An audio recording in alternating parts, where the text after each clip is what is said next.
Boa noite. A graça e a paz do Senhor Jesus. Gente, muito feliz de estar aqui com vocês. Para você que está vindo aí pela primeira vez, ou na verdade pela segunda, a gente está nessa série, nesse mês, série de mensagens Não Pega Bem. Será a última, mês que vem começamos uma nova série. Não pega bem ser chato e imaturo. Interessante o tema, né, gente? Não sei se chamou a atenção sua aí, mas queria começar esse tempo fazendo uma pergunta para você. Você se considera uma pessoa chata? Ok. Agora, uma surpresa. Enquanto eu fazia preparava essa mensagem, eu encontrei, acreditem se quiser, eu encontrei um livro. Não está passando aqui. Aí. Encontrei um livro, gente. Olha só o nome do livro. Tratado Geral dos Chatos. Ele é um manual, tá? De como que você pode ser chato de fato. Na verdade, ele identifica o comportamento das pessoas chatas, né? E olha a definição. Ele é um livro bem humorado, né? Bem humorado mesmo. E olha a definição que ele dá. Chato é o indivíduo ser, coisa ou evento cuja presença, existência, atitude, ação ou lembrança continuadamente tem a capacidade de inspirar sentimentos contrários à alegria de viver, a paz de espírito e a paz mundial. Forte, né? Olha só. Mas olha só, do latim, platus, maçador, maçante, importuno, enfadonho, inconveniente, aborrecido, vulgar, rasteiro. Ou do francês, plat, desprovido de sabor, ou desprovido de sal, aquela pessoa sem graça. Então, não sei se você se identificou, talvez não com essa definição totalmente exagerada, mas tem uma coisa um pouco mais prática aqui, que ele traz, que são 7 indícios e características de pessoas chatas, que ele coloca. Um pouco mais sério aqui, talvez você vai se identificar um pouco mais. Autovalidação, aquela pessoa que pede validação para tudo, assim, de que não tem segurança do que está falando, de que fala, não, tá certo isso que eu estou falando, você entendeu, conseguiu entender bem? Orgulho, característica de uma pessoa chata também, inconveniente, que tem uma preocupação excessiva com aquilo que as pessoas vão achar dela. Ou então, uma insistência em obter aprovação nas respostas, uma autojustificação, aquela pessoa que está o tempo todo se justificando das coisas que faz, discussões frequentes sobre o futuro, falta de objetividade, aquela pessoa que dá 1 milhão de voltas para chegar num ponto depois no final e ainda até termina falando assim, para encurtar a história. Ou interrupções constantes também. Então, não sei se teve gente de manhã que gabaritou essa lista. Se você não gabaritou, você já está razoavelmente bem. Mas o fato é, gente, que todo mundo tem um pouco disso aqui. E todo mundo tem um pouco de chatice, né? Somos, né, como diz o Sacha Mendes, um pastor, somos porcos espinhos que se relacionam uns com os outros. Às vezes sai um farpa, às vezes sai alguma coisinha ali que, invariavelmente, a gente às vezes nem tem controle, mas, né?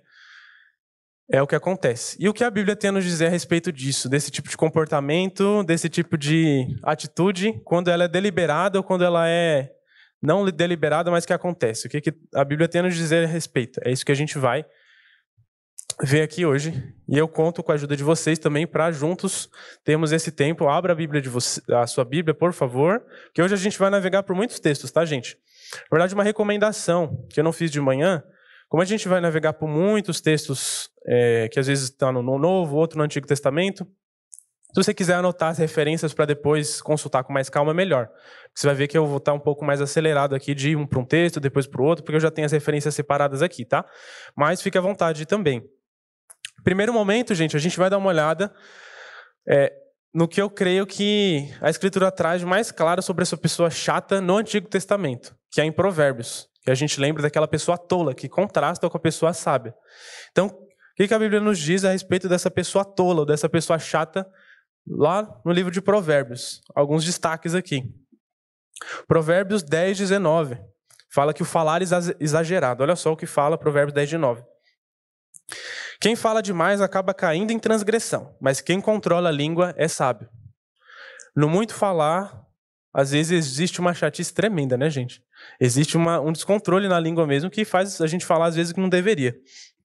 O que mais? Provérbios 21, um pouco mais lá na frente. 21:19. Melhor é morar numa terra deserta do que com a mulher briguenta e geniosa. Forte também, muitas vezes, essa pessoa irritadiça, né, que a gente lembra aqui, fala, cara, parece que ela busca, não só a mulher, mas o homem também, às vezes, busca brigar, não gosta quando está em paz, tem que ter alguma briga, tem que ter alguma discussão. Um pouco mais adiante, em Provérbios 21:24, ele também está falando da língua, no versículo 23, quem guarda a boca e a língua guarda sua alma de muitas dificuldades. Quanto ao orgulhoso e arrogante, zombador é o seu nome, ele age com orgulho e arrogância. Então, mais uma característica é o orgulho, que a gente já viu lá, aquela pessoa que tem um foco excessivo em si mesmo. Isso é muito chato. A gente está falando uma coisa, sabe aquela pessoa de eu fui, nessas minhas férias agora, eu fui para Bahia. Aí a pessoa fala, não, mas você não sabe que eu fui para... Você não sabe quando eu fui para a Grécia.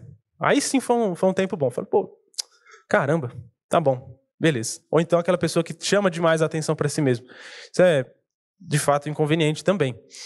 Provérbios 25, esse é bom, hein?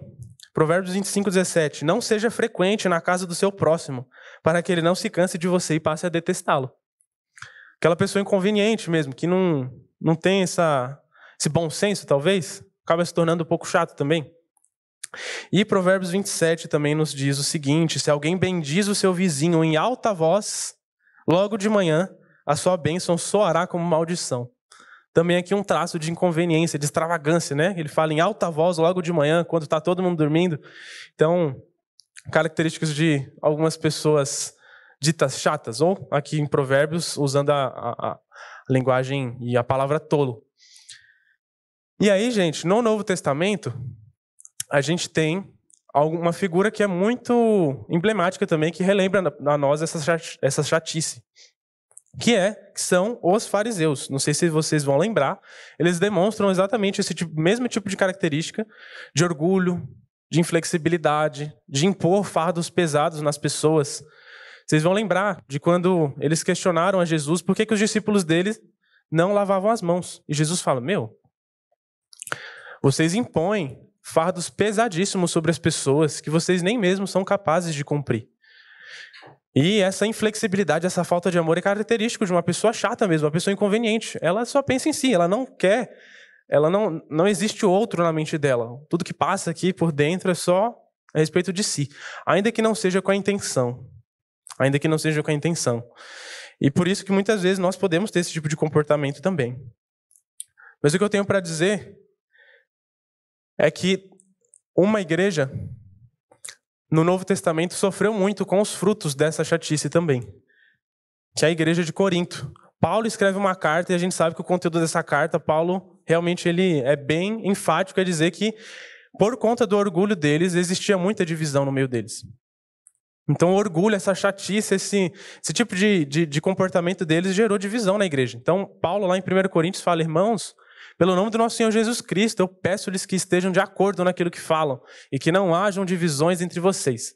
Pelo contrário, que vocês sejam unidos no mesmo modo de pensar e no mesmo propósito. Então, Paulo está falando aqui, gente, o que vocês estão falando? Eles estavam enfrentando divisões porque um se associava com o líder, outro se associava com o outro, falava, não, eu sou de Paulo, eu sou de Apolo, eu sou de Cristo. Não, Paulo falou, não é assim. Não deveria ser assim entre vocês. E esse é o fruto, muitas vezes, da nossa chatice, gente. As pessoas não querem mais conviver. Em vez de criar pontes de relacionamento, nós afastamos pessoas, com às vezes até o mesmo nosso próprio legalismo. De fato, a gente tem sérias responsabilidades diante de Deus em obedecê-lo. Ainda mais depois de toda a graça que nós recebemos. Mas muitas vezes chega a ser uma obediência legalista mesmo. Uma pessoa que faz questão de que fala, não, isso aqui não pode, isso aqui não pode. De maneira tão rígida que acaba afastando pessoas. Ou até mesmo querendo impor os nossos padrões para pessoas que não conhecem Jesus. E isso não foi uma atitude de Jesus. Jesus ele era compassivo, ele entendia a dor da pessoa e não impunha nada no sentido de colocar por goela abaixo, e assim pronto, acabou. Então, às vezes, nós criamos distanciamento entre as pessoas, ao invés de criar pontes. E, muitas vezes, nós somos adeptos dessa teologia aqui, gente. Já ouviram falar da teologia do Zagallo? Vão ter que me engolir? Eu sou assim, vão ter que me engolir. Muitas vezes cristãos não professam a teologia do Zagallo com todas as palavras, mas acabam seguindo a teologia de Zagallo. Vão ter que me engolir, eu sou assim. Inclusive, este que vos fala já foi um adepto da teologia do Zagallo em algum momento. Eu lembro que no começo da minha caminhada tinha muita dificuldade com essa questão da fala. Eu, às vezes, falava coisas assim que eram muito espontâneas, que as pessoas ficavam meio constrangidas. Tá aí uma jovem ali que está rindo de mim porque ela pegou essa fase, e ainda assim hoje eu luto contra isso. Isso que é interessante, né? Você acha que não, o Vitor está aqui na frente, ele sabe exatamente como lutar contra as coisas, mas não, gente, eu sou muitas vezes um chato. Mas, ó, vamos lá. Minha caminhada. No começo da minha caminhada, eu cria muito nisso, assim. Falava, eu sou essa pessoa que é um pouco extravagante no sentido de extrovertida. Eu falo, as pessoas se divertem e tal, só que em algum momento um amigo meu, 2 amigos meus chegaram e falaram, meu amigo, cara, você tem que tomar cuidado com o que você fala. Porque às vezes as pessoas, né, elas não conhecem você, vão achar que você, assim, tem que tomar mais cuidado. E aí eu falei, ué, como assim? Eu sou assim. Isso é o que me faz ser o Vitor que eu sou assim. Você fala, não, você não é assim. Talvez você poderia usar essa desculpa quando você não conhecia Cristo. Agora que você conhece a Cristo, você não pode mais usar essa desculpa. Você não pode ser um adepto da teologia do Zagallo. Não vão ter que te engolir. Por amor a Cristo, você é moldado. E você não senta no seu comportamento pecaminoso e diz que está tudo bem. Não. Não pega bem, gente. Não só não pega bem, como não combina. Não faz sentido. E a gente vai ver o porquê disso aqui. Lá em Gálatas 5, esse é importante, se vocês puderem abrir junto comigo, para a gente ler junto, fazer uma leitura em conjunto aqui, dos frutos do Espírito. O que são os frutos do Espírito? É aquilo que Paulo, nessa carta aqui, contrasta com os frutos da carne. Um fruto, gente, é algo que acontece naturalmente. A árvore, ela dá fruto. E ela dá fruto para o outro. Isso que é o interessante. A árvore, ela não pega o próprio fruto e se alimenta. O fruto é sempre para o outro. Os frutos do Espírito são aqui, as características e frutos mesmo, comportamentos que é esperado que uma pessoa que confesse crer a Jesus e que o Espírito Santo mora nela tenha. Vamos ler junto? Minha versão é a NAA. Mas, independente da sua versão aí, vamos ler junto, ó. No versículo 22, eu quero que vocês leiam alta voz comigo, tá bom? Todo mundo aqui. Mas o fruto do Espírito é amor, alegria, paz, longanimidade, benignidade, bondade, fidelidade, mansidão e domínio próprio. Contra essas coisas não há lei.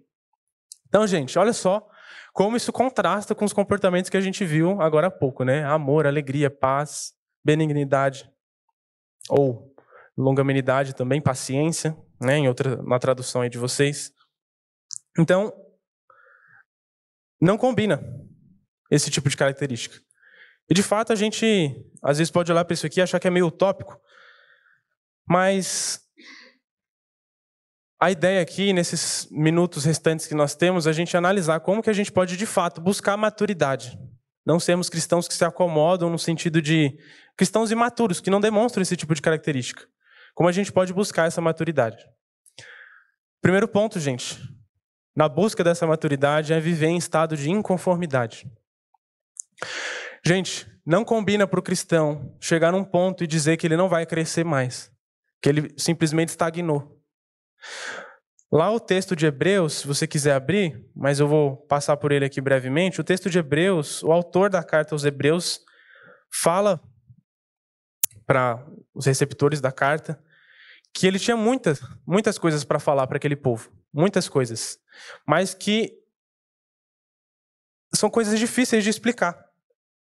E ele fala, vocês já deveriam ser mestres, vocês já deveriam entender essas coisas. Os hebreus naquela época, eles estavam passando de um cristianismo, né, estava tudo no começo ali, um cristianismo que relacionava o cristianismo com o judaísmo. Então eles acreditavam, por exemplo, que precisava se envolver com ritualísticas judaicas para poder, né, ter algum tipo de relacionamento verdadeiro com Deus. E Paulo está falando, vocês ainda estão aí.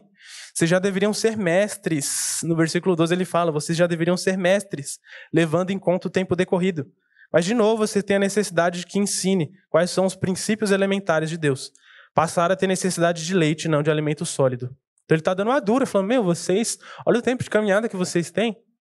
E vocês ainda estão precisando de leitinho?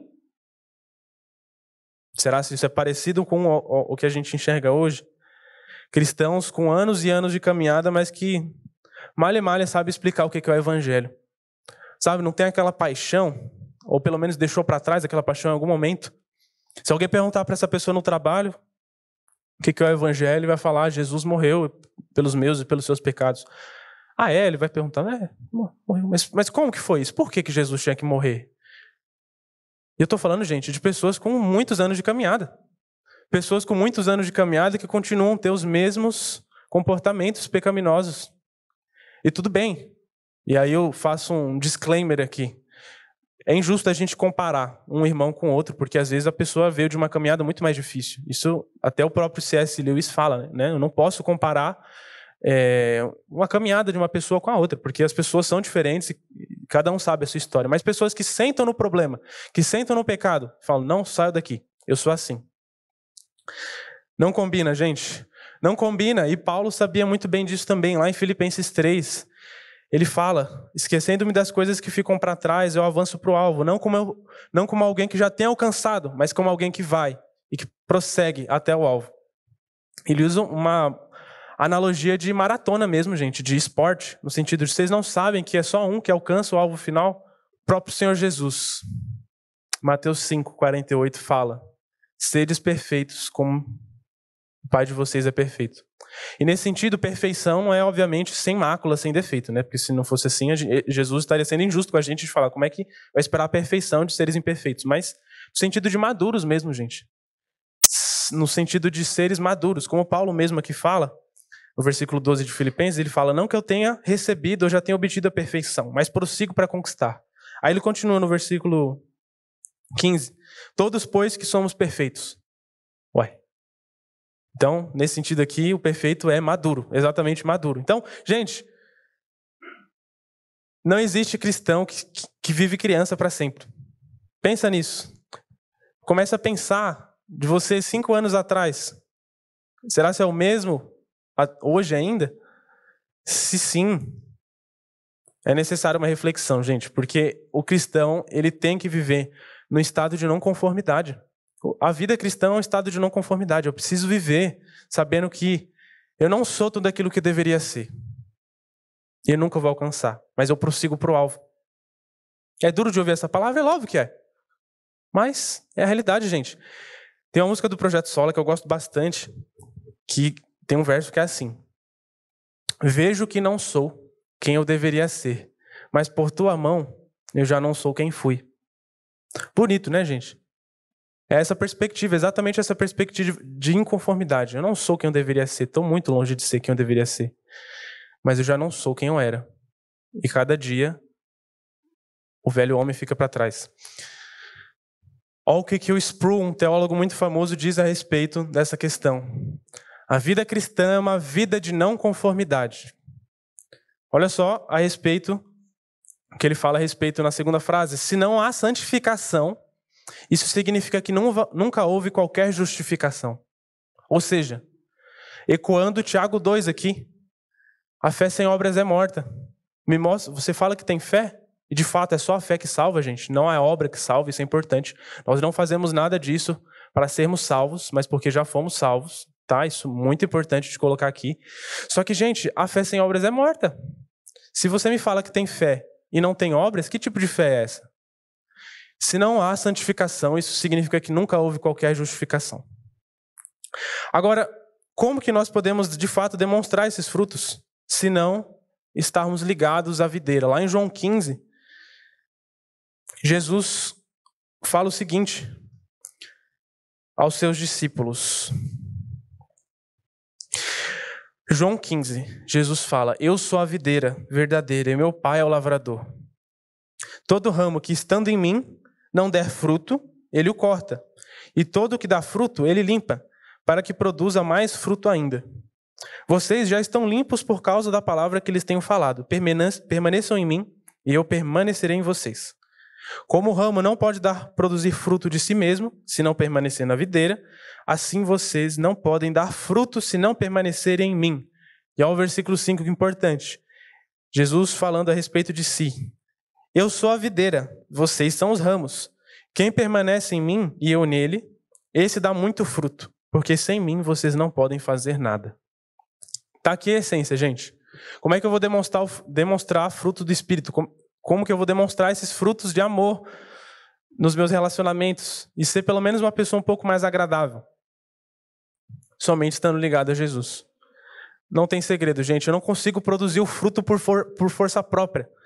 Imagina só se eu chegasse para uma árvore e começasse a balançar e sai uma uva daí que eu quero comer logo. Não dá. Tem que esperar o processo. E nesse sentido, Jesus fala que o processo está estritamente ligado à obediência.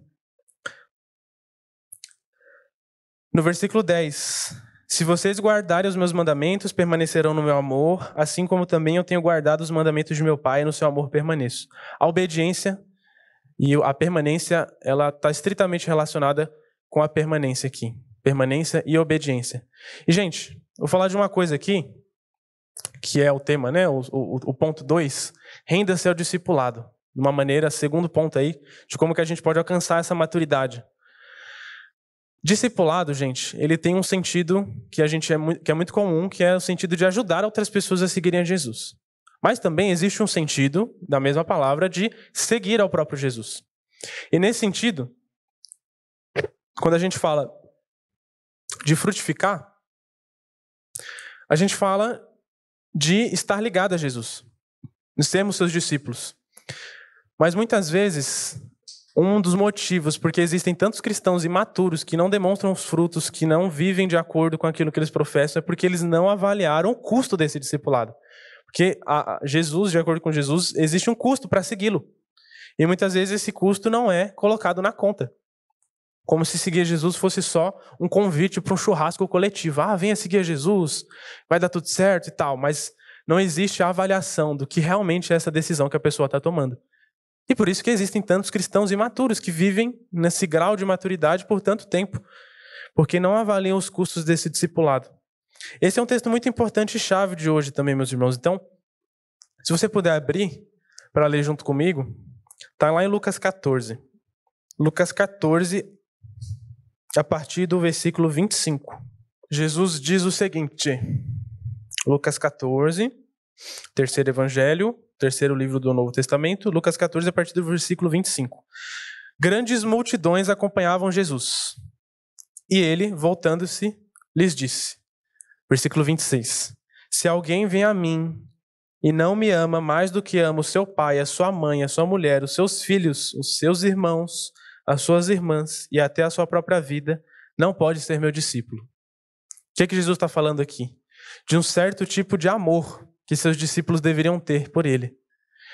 E não é um amor similar ao que nós temos por outras pessoas, mas é além desse amor que nós nutrimos por outras pessoas. É um tipo de amor diferente que a gente deve nutrir por Jesus.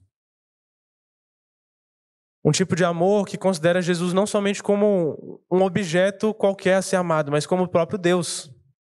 Se alguém vem a mim e não ama a mim mais do que a sua própria família, não é digno de ser meu discípulo. Então, gente, quando a gente deposita o nosso amor sobre Jesus, até mesmo as nossas próprias carências, elas são colocadas no lugar certo. Isso invariavelmente vai me fazer uma pessoa menos chata, mais agradável, porque eu vou estar depositando o meu amor sobre alguém que realmente merece o meu amor. Minhas carências não vão mais tomar lugar nas relações entre as outras pessoas. Mas além disso, existe um certo tipo de sofrimento que Jesus fala que seus discípulos devem ter também. Versículo 27. E quem não tomar a sua cruz e vier após mim, não pode ser meu discípulo. Jesus está colocando um limite aqui. Quem não toma a sua cruz não pode ser meu discípulo. Está falando sobre sofrimento, gente. Tomar a cruz é nesse sentido, e principalmente os discípulos que ouviam isso no século I tinham essa consciência de que tomar a cruz não era algo legal. Não era algo divertido, como se você pegasse a cruz e colocasse aqui, como um pingente. Mas é algo realmente relacionado à humilhação, a sofrimento. Romanos 3 vai dizer para nós que a gente deve considerar de grande motivo da gente passar por sofrimento, porque eles nos amadurecem. Olha só que coisa. O discípulo de Jesus, de fato, ele não foge do sofrimento. Já parou para pensar nisso? O sofrimento ele é uma bênção para o discípulo de Jesus, porque ele amadurece o discípulo de Jesus. Então, será se nós realmente estamos considerando esses custos do discipulado, desse ato de seguir a Jesus? Porque, gente, de fato, o sofrimento, Deus usa para que seja uma bênção na nossa vida. E aí, não precisa ir muito longe, é só usar aqui a sua própria vida. Pensa no momento que você estava lá, sofrendo. Depois que você passou por esse momento, você não aprendeu? São os momentos que a gente mais aprende. Talvez, se não fosse o Espírito Santo de Deus, a gente poderia se tornar pessoas amarguradas. De passar por sofrimento e falar, nossa... E passar por sentimentos e sofrimentos que vão deixar amargura no nosso coração, no sentido de, nossa, aquela pessoa me magoou tanto, nunca mais vou na igreja, ou sei lá, aquela pessoa, sabe, criar amargura. Mas não, o sofrimento ele tem esse poder, por conta do Espírito Santo de Deus, de fazer com que até isso seja para o nosso próprio bem. Então, um certo tipo de sofrimento é o que Jesus espera dos seus discípulos também. Mas além disso, ele continua. No versículo 33, dando ultimato para essa questão. Assim, pois, qualquer um de vocês que não renuncia a tudo o que tem, não pode ser meu discípulo. Gente, vocês percebem que Jesus, ele requer tudo, e não apenas uma parte de nós. Esse tudo envolve também o nosso comportamento, e aquilo que a gente diz que é próprio da nossa própria personalidade. Jonas Madureira diz o seguinte, no livro dele, O Custo do Discipulado. Começa a questionar. Será que em nome do crescimento numérico temos contribuído para que em nossas igrejas haja mais pessoas entusiasmadas com Cristo do que autênticos discípulos de Jesus? Seguir a Jesus não é um convite para participar de um churrasco coletivo. Discipulado é submeter-se a Cristo e não mais viver como se todas as coisas orbitassem ao nosso redor. Discipulado é autoesquecimento. O ato de seguir a Jesus, o discípulo de Jesus, ele é um discípulo autoesquecido. Isso é muito diferente do orgulho. Isso é muito diferente do que a gente vê. Discipulado é autoesquecimento. Seguir a Jesus implica em ter uma mudança de mente, em que eu vou parar de buscar ser servido para ser servo, ter prazer em servir. E, gente, quais são as pessoas mais agradáveis que você gosta de conviver hoje? Não é aquela pessoa que gosta de servir, de estar à mesa, de lavar os seus pés, no sentido de te servir, de te abençoar com uma palavra, com um abraço. Essa mentalidade que o discípulo de Jesus deve ter, porque ele não vive mais de uma maneira centrada. Discipulado é autoesquecimento. E muitas vezes existem cristãos imaturos porque não consideraram o custo do discipulado. Simplesmente porque acharam que seguir Jesus era só uma decisão que eu tomava num culto de domingo levantando a mão, mas não avaliaram a decisão. E Jesus fala desse tipo de pessoa aqui no texto também. E fala, pois qual de vocês, pretendendo construir uma torre, não assenta primeiro para calcular a despesa e verificar se tem os meios para concluir? Aquela pessoa que está entusiasmada, que vai, não, vou seguir Jesus e tal, mas não avaliou os custos dessa decisão. Não construiu a base para que isso acontecesse e por isso não progride. E nesse sentido, talvez dar um passo para trás é algo que é melhor do que continuar seguindo no caminho errado. Mas de fato, gente, o último ponto que eu ia trazer para a gente buscar essa maturidade é aprender por meio da imitação. A Bíblia é enfática em várias vezes em dizer que nós devemos imitar certas pessoas. Paulo fala, sejam meus imitadores como eu sou de Cristo. Hebreus, o autor de Hebreus vai falar também, portanto, com essas grandes testemunhas que vocês tiveram, sejam imitadores. A Bíblia fala também lá em Provérbios que quem anda com um tolo será cada vez mais tolo. Então, gente, no sentido a imaturidade muitas vezes existe porque justamente a gente não está se espelhando na pessoa certa. A Bíblia é enfática em dizer que o cristianismo não pode ser vivido sozinho. Muitas vezes a nossa imaturidade e a nossa dificuldade em progredir, em amadurecer para a glória de Deus é justamente porque a gente está querendo viver sozinho. E sozinho, gente, não dá. Simplesmente não dá. Tem uma música do Alexandre Magnani, que eu lembrei agora. Justamente fala disso. Ninguém chega só em algum lugar. Quando eu precisei, tinha alguém ali do meu lado. E não só isso, como essa questão de imitação, vocês percebem que até mesmo as crianças entendem isso bem? Se você faz alguma coisa na frente de uma criança, você pode ter certeza que daqui a alguns minutos ela vai estar repetindo aquilo ali de alguma forma. Tanto que às vezes a gente nem entende por que aquela criança está fazendo aquilo, mas por que está fazendo isso? Eu nunca te ensinei. Com certeza ela imitou isso de alguém em algum lugar. A gente cresce, a gente amadurece, não é mais criança, a gente começa a ter a nossa própria personalidade, mas não é muito diferente não, tá, gente? A gente continua imitando alguém. Só que muitas vezes o nosso alvo de imitação está errado. A gente busca imitar aquele influenciador que parece tão bem sucedido e começa a ter algumas características que não refletem a glória de Deus. A imitação é muito importante, gente. Lá em Filipenses 2, Paulo entendia isso a tal ponto de falar, eu vou enviar para vocês Timóteo. Honrem, ele fala, honrem a homens como esse, porque eu não conheço ninguém que busca o interesse do próximo, que busca o interesse de Cristo e que possua um caráter aprovado. Paulo tinha essa noção. Ele enviou Timóteo para que eles pudessem ter um referencial de maturidade cristã de fato. E, gente, testemunho pessoal aqui também. Desde que eu me converti, desde que comecei essa caminhada da fé, Deus tem me abençoado muito, com muitas referências. E que hoje eu sou muito grato a elas. Pessoas, homens de Deus, que de fato caminharam comigo. E que hoje são referências para mim. E quando eu penso em sequer uma decisão importante da vida, compartilhar com alguma dessas pessoas, viver essa vida em conjunto, me espelhar de alguma forma naquela pessoa, de olhar para aquela pessoa e falar, nossa, o que aquela pessoa faria nesse momento? Porque eu sei que aquela pessoa não tem poder de ser um espelho tão forte assim, mas que aquela pessoa imita a Cristo. E na medida que aquela pessoa imita a Cristo, eu posso imitá-la também. Fica mais fácil. Às vezes a gente fica pensando, como é que eu vou imitar a Cristo e tal? Ok. Mas aquela pessoa que imita a Cristo, que é talvez um pouco mais madura que você, ela é visível. Você consegue ver, tocar. É algo que você consegue imitar de fato. Então muitas vezes existe um esforço, precisa existir um esforço da nossa parte de mudar quem nós estamos imitando. Sobre isso, esse autor que eu admiro tanto aí, o C.S. Lewis, sobre a imitação, ele fala o seguinte: Quanto mais nos libertamos de nós mesmos e deixamos que seja Cristo quem nos dirija, tanto mais verdadeiramente nos tornamos nós mesmos.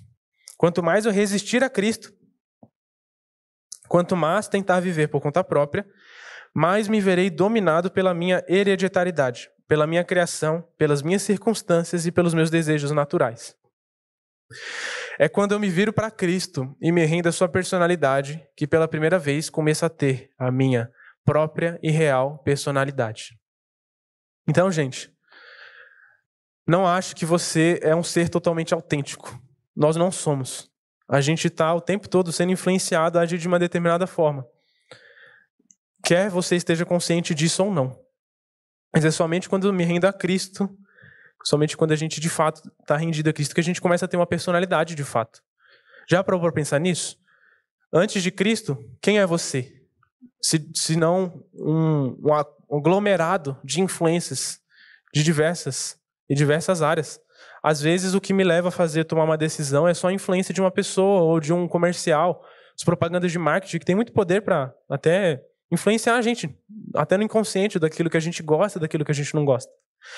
Somente quando eu me rendo a Cristo, porque foi Ele que me criou, eu começo a ter uma personalidade de fato, autêntica. E eu começo a ser de fato o que eu devo ser. E aquilo que a minha personalidade é de fato. Uma personalidade regenerada, redimida por Jesus.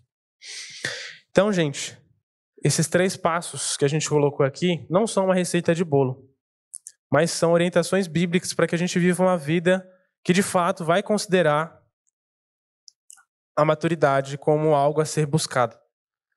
Nós fomos salvos não para permanecer como nós estamos ou como nós ficamos no momento em que nós fomos salvos, mas fomos salvos para as boas obras. Romanos fala isso, que fomos predestinados para as boas obras, que Deus predestinou para que vivêssemos antes. Então, não pega bem, não combina, não faz sentido cristãos que permanecem crianças, que não buscam a maturidade e que, obviamente, isso é demonstrado na vida dessa pessoa. E acima de tudo, gente, a gente falou de muitos pontos aqui, mas Cristo é a plenitude da perfeição e da maturidade. Ele é manso e humilde de coração. Ele é dócil no falar. Ele é compreensível. Ele é sábio. Ele é acessível. Ele é resoluto e firme. Misericordioso. Compassivo. Empático. E simples. E dentre tantos outras características fazem parte do caráter dele. Mas Cristo, de fato, é o único que a gente pode se espelhar 100%, que a gente alcança essa maturidade. Se você tem dúvida de onde você está nessa caminhada, olhe para Cristo. Você vai perceber que você está muito distante. Mas ele é o próprio Deus, ele contém toda a autoridade e o único modelo a ser seguido, sem sombra de dúvidas. Então, gente, o meu desejo aqui é que, de fato, essa mensagem, gente, possa provocar a gente a buscar a maturidade. Buscar, de fato, assim, sabe, sermos cristãos comprometidos. Pessoas que vão investir em missões, pessoas que vão se envolver em projetos, pessoas que vão buscar, de fato, fazer diferença onde eles estão envolvidos ali, às vezes sendo um ouvido, sendo um abraço, sendo uma boca no ambiente de trabalho, na faculdade. Cristãos maduros, gente. Cristãos que progridem. E não cristãos que estagnaram no tempo. Somente pela graça de Deus, gente, a gente pode alcançar. Mas que Deus nos conceda graça para amadurecer, para cada vez mais sermos, de fato, pequenos cristos, que as pessoas olhem para a gente, não veem pessoas briguentas, pessoas mimizentas, pessoas chatas, mas pessoas agradáveis. Muitas vezes, isso não significa que todas as pessoas vão gostar da gente, isso é importante, mas pessoas que, de fato, refletem o caráter de Jesus. Você já ouviu isso alguma vez de alguém? Eu vejo Jesus na sua vida. Eu vejo Jesus na sua vida. Eu vi Jesus quando você fez isso por mim. Gente, não tem preço. Não tem preço. Ouvir isso de um familiar, pessoa próxima de você. Eu vejo Jesus na sua vida. Eu vejo o amor de Jesus demonstrado na minha vida por meio de você. Isso só pode ser alcançado, gente, quando a gente se compromete de fato a viver essa caminhada sem reserva. Sem um pé atrás e outro na frente, mas com os dois pés seguindo. Amém?